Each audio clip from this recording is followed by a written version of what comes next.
Truth Be Told. This week's topic is relationships, love, and all the crazy shit that we have to go through.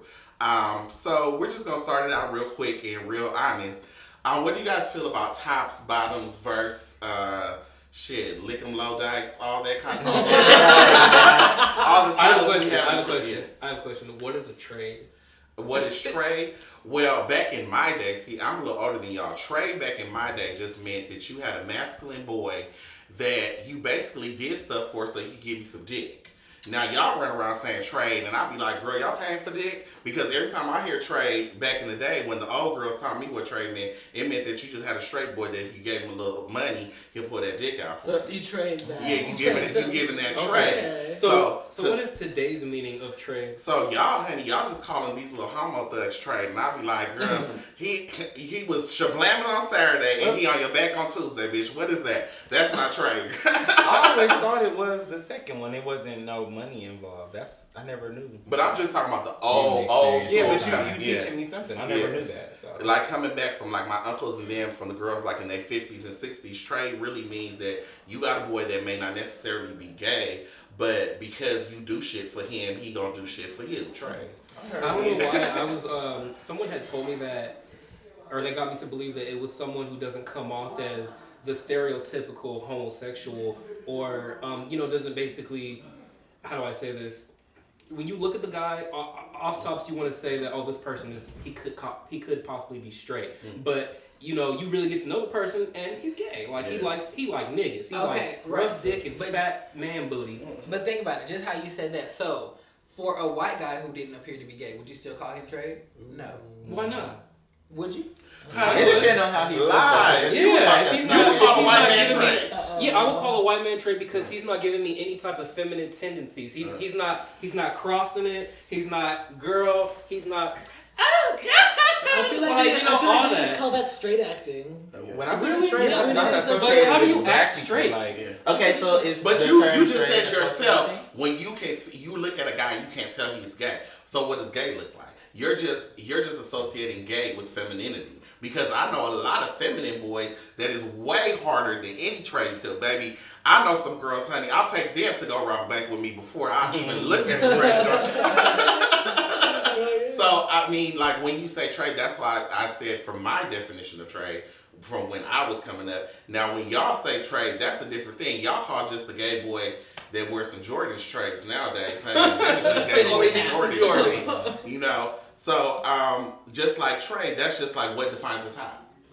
Right. Oh, God. Speaking of Definitely not personality. Would that be someone that you think when you look at them, you think they'd be a top just from what we all say, but then you get them in the room and they're like, my turn. Yeah, they up there doing everything. Yeah. So, what Frank, what Okay, you got to say? About this whole top bottom thing, like, okay, this is something that really bothers me because I'm sick of all the stereotypes of what a top is, what a bottom is. Because I mean, there are some very masculine bottoms and there are some very feminine tops, and I think that really play like it's a barrier within the community. Like, I mean, you can really be the one for somebody, but just because you don't fit in certain characteristics because of what the gay community has imposed on us, it's like you kind of shun that person away, and then you go and you mess around with these people who really ain't about that. So, do you think that the question I want to know, because do you think that a person's sexual behavior should dictate the type of relationship they should be in? No. Then why everybody so worried about top and bottom, top and bottom? Okay, top and I feel like bottom? it makes it easier to like it makes it easier to categorize people. So if you want, so that if you want to like be fucked or something, it makes it easier to find what you think you want. Yeah. Even though you can end up falling for like another bottom if you're a bottom or another top if you're a top. But it's like it's like a filter to try to find what you think you want. Yeah. And That's that true. person is basing go ahead. No, did you go ahead? I think that person is basing their relationship solely around, well, not solely, but like primarily around sex. If you thinking you gotta be a top for me to get down with you, then you're not gonna work for me because we're not gonna be sexually compatible. Because let me tell you something. Some of the biggest dicks I ever seen was on bottoms. Golly, and I'm like, girl, you got to fuck me. Like, you may not fuck nobody else, but you got to fuck me, honey. So, like, when I'm in a relationship, I really never care for what you want to do in the bedroom. Because I know myself. I know that if it does get to that point, I'm going to turn it out. You know what I'm saying? So whatever you gonna bring to the table, I'm gonna make that shit happen. As long, there is some limits to that. I don't want nobody out here watching thinking I'm just out here getting fisted or nothing.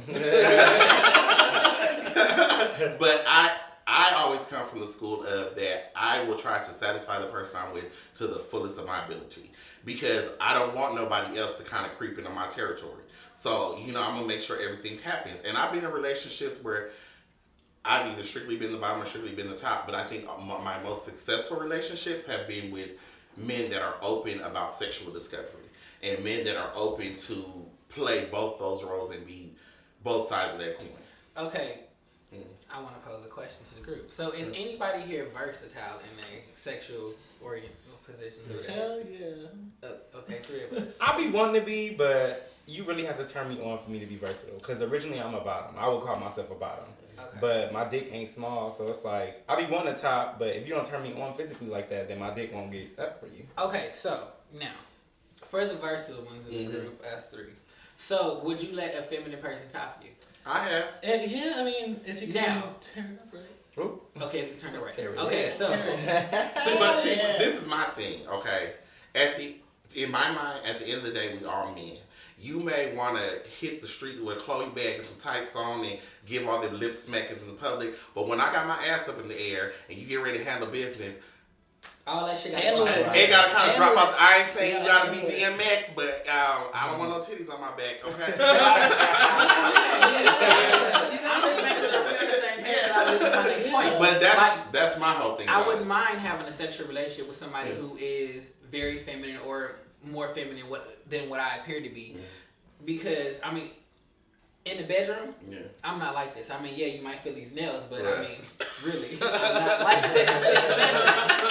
So I mean, if another person could like turn that down or like show. What is that they show you? Like, not even show me. I just need you to make me feel secure in you fucking me. Yeah. That's the whole thing about, to me, being the top is that mentality of you're taking control of the situation. Yeah. When I fuck somebody, it's like, you want to get fucked, I'm going to fuck you, or I'm going to have sex, or however you want to describe it, because some people going to say, they don't want to be fucked. But you know what I mean. Like, to me, it's this being a little more assertive and more aggressive in the bedroom if you're labeling yourself a top. Okay, so let's just say this person is showing this assertiveness and this aggressiveness, and then they start to moan, but they sound like they do when you fucking them. Would you stop? No. Nah. No, I mean, I can't stop your reactions from the sexual pleasure that you're receiving. If you're fucking me and you still start moaning, that's what you do when you're receiving pleasure. Okay, but it's 2 different types of moans. Like I mean, there's like a grunt and it's like, So if they're like, honey, I'll just lay you on your back, put my hands over your mouth, and just ride you. So, to get back to Donnie's point, when we were talking about trade, do you think trade is strictly something for the black gay scene, or, do you think that's a universal term used by everybody? I think, and not just to go and say that it's a black thing, but like cultural, like if a person outside of the black ethnicity or black race was to pick up their culture, I would look at a white man, and if he's dressed and he's got on a fitted and he's sagging and he got on Timbs and a shirt, you would look at him and be like, that's trade. You wouldn't put that past him. But you see like a masculine Latino or white guy and they're like hipsterish, you're not going to look at them and say they're trade because they're not femme. But in the black community, you see like this thugged out guy or somebody who seems a little bit harder, you're going to think that's trade. And I don't remember which one of you guys said that you wouldn't call a white guy trade, but it's like, why not? I don't know, I guess it's just because it's not something that happens. I mean, I don't know I guess because I grew up around all like white people.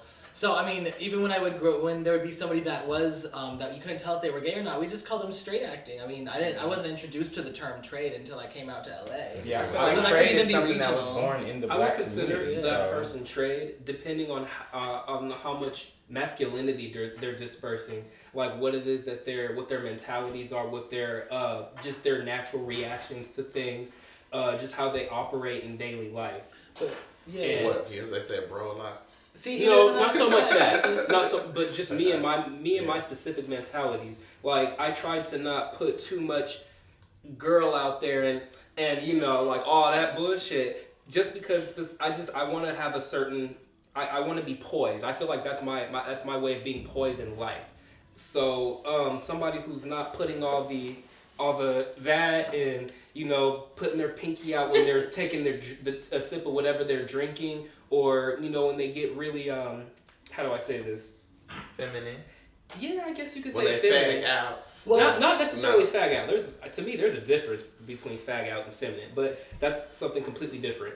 But yeah, somebody who's not really putting off, someone who's not giving me red flags.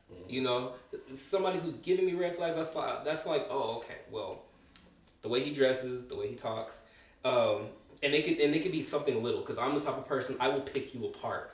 Whatever little thing that is turning me off about you, that you just fucked it up for the rest of the. Your whole shit is ridiculous to me. So I'm on to the next one. So you would rather learn somebody's sexual position before you communicated with them? No. Okay, like step one would be just their appearance, and then step two, once they get past the appearance, then we can engage and find out more about each other, and that's when I find out where you are in the bedroom. And then, like, step three would be where you really find out where they are in the bedroom. Because they could be giving you all this masculine tone and, be telling you what their interests are. I like football and all this bullshit, but they still want to turn around and, they want to get fucked. But that's what I mean, because from that point of view, to go back to that, just because somebody is masculine, presents masculine on the street, don't always mean they're masculine. That doesn't mean that they're top. Yeah, but that doesn't mean they're masculine either. Because there's a lot of boys that are scared of being labeled gay or being labeled a bottom that will give you a whole nother persona when they out on the street as a protection and a covering.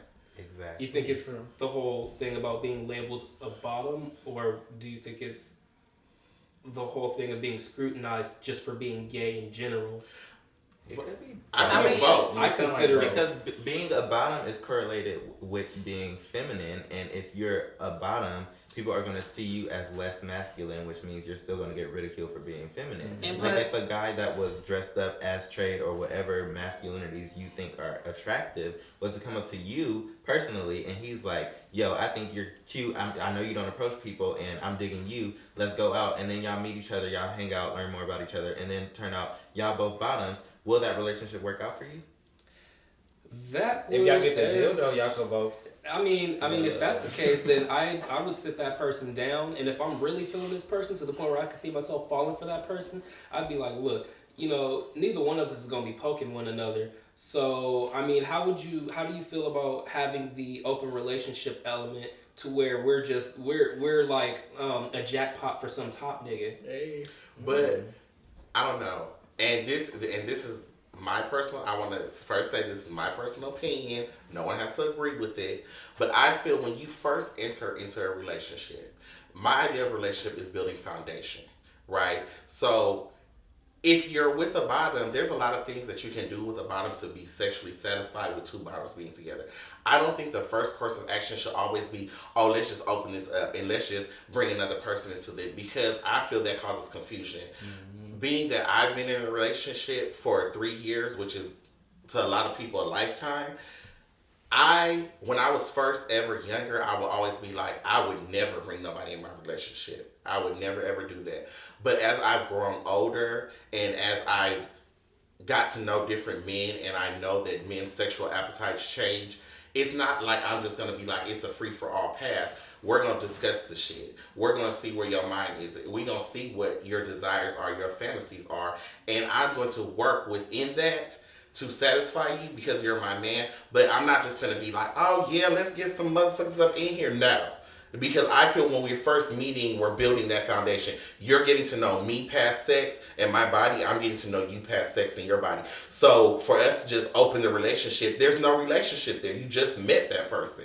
You don't know that person's aspirations. You don't know that person's dreams. You know nothing about that person, but you're willing to wholly sexually satisfy somebody you know nothing about. But I was speaking as far as like if you get to that point where you realize that you want to be with that person, and for me specifically, that takes at least a good year. That takes a year of investment of my feelings, me knowing you, your family, everything about you, from your social security to all that shit. But my question to you, okay, so you would be fine if he was like, let's bring somebody in here after a year? we would need boundaries. We would definitely need a lot of boundaries. And honestly, that for that first year, after that first year, and he brings that to me, I would I don't know. My first initial reaction would be no, but obviously my partner's going to be able to read that on my face, and then I'm going to feel sympathy for him because I want this to work. So I'm going to do. I'm gonna sit my person down, and I'm gonna let them know, like, look, I'm doing this for you, and the love that I have for you, and I want to keep you in my life. But my question then is, both of y'all got a dick. Why can't y'all fuck each other? Cause I don't like booty. I don't like male ass. So does it, would anybody else ever think that they would be in a relationship like that, or how do you feel about relationships, Tom? I feel cool. I haven't had that many relationships to have experience in that field. So as of right now, me being 23, at a standpoint, I feel like no, nobody should be in my relationship. But I mean, of course, after we cross all the hurdles and shit, definitely after a year, I'm not letting nobody in my relationship. Cause ain't nobody finna be fucking my man better than me. But maybe after like 3 years, 4 years, maybe. Cause I know I could do my shit. So it's like, right now, no, I don't feel like I could bring somebody in because I'm kind of stingy. So, what about you, Tommy? Shoot, I could do it. I like that, to be honest. I mean, but it all comes down to the problem with that is, I mean, I've been in relationships like that, and it's really difficult to do because it opens a whole door of problems. And the most important thing is keeping the communication open between you, so that if you feel some type of way, if me and my boyfriend, like, I have some guy over and we have a threesome, and, you know, he's fucking me and I'm really, really into it, I'm liking it, and he sees that and he feels some type of way about it, it's his responsibility to bring that up so that we can decide, okay, is this something we want to continue to do? And if not, then we don't. But it's like, you can't agree to do these things, and then if you feel some type of way, you can't keep that a secret, or like hold it because, oh well, I already agreed to do this, so whatever. No, you need to still communicate and keep that open so that if it ever becomes an issue, you can talk about it. But no, I mean, for me particularly, I can get bored really easily sexually, and that's not even if it's someone that I am really, really, really feeling and really into. Like, even if your dick is bomb, like, I mean, eventually it's like I don't want to have ice cream every day. You know, I don't want to have that every day, or the same flavor. I don't want the same flavor of ice cream every day. So who is in a relationship over here? Okay, how do y'all feel about gay people not being able to have a monogamous relationship? Well, quote unquote. Well, I feel you can't have a monogamous relationship. I feel that people that view the homosexual lifestyle just view it as not being monogamous because of the sexual revolution we once went through, where, you know, we defined ourselves through our sexual behaviors. And, you know, that was basically the freedom for us because, you know, we always had to be in the closet. We couldn't hold hands in public. We couldn't kiss in public. So that can be viewed as sexually overcharged. But I feel that when you do find somebody like the man I'm with right now, I love him. I genuinely have feelings for him. And I genuinely feel that he wants to sustain me as much as I want to sustain him. What we do in a sexual capacity has nothing to do with the bonds that we have built in the relationship. And I think that's what a lot of people get confused, is that your relationship is not equated by your sexual acts. Your relationship is because we've sat, we've talked, we went through pains, we went through ups and downs. We've held each other through everything. And that's why I'm always leery of bringing extracurricular sexual activities in, because if you haven't been through the fire with this person, if you can't really say at the end of the day, this motherfucker got my back no matter what, why would you then open yourself up to that type of instability in your relationship? And I don't want people to think that, you know, every gay relationship is people just adding people in. It's just what you're most comfortable with. You know, maybe you don't want to add somebody in. Just turn on the porno and let them watch it on the porno while y'all getting down. Like, there's compromises that you can make that will not allow you to compromise yourself physically and emotionally for this person. And I'll be the first one to say, when I first started dating and being with men, I had a whole idea of like a heterosexual relationship. You know, my grandparents been married for 40 years. My parents were married for 30 years before they actually got divorced.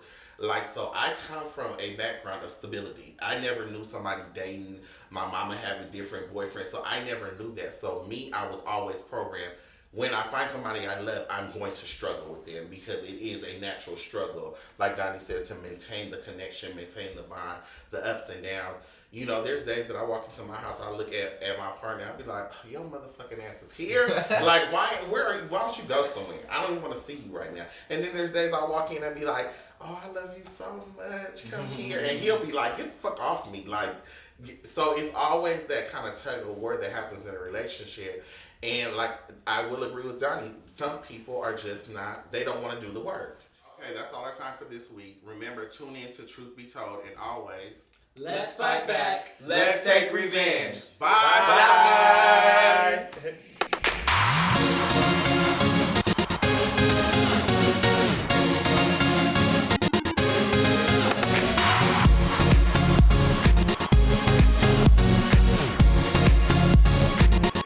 Make sure you follow us on Facebook, Instagram, and Twitter at Revenge. That's R3VNG. Or give us a call at 323-329-9912. Next week on Truth Be Told. If you're black, Jack tends to be more black friendly. I've been around a lot of heterosexual men who are just Right. like comfortable. Yeah. Right. And they don't care, like they know the tea or whatever, and it's like, okay, it's cool, whatever. They not, but I've always experienced like the ones who do extra are the ones like, well, obviously you're looking at me. This is how you make it. I feel like people make it such a big deal in such a negative way that it's like, okay, I'm actually doing the same thing you're doing, I'm just not physically meeting that person.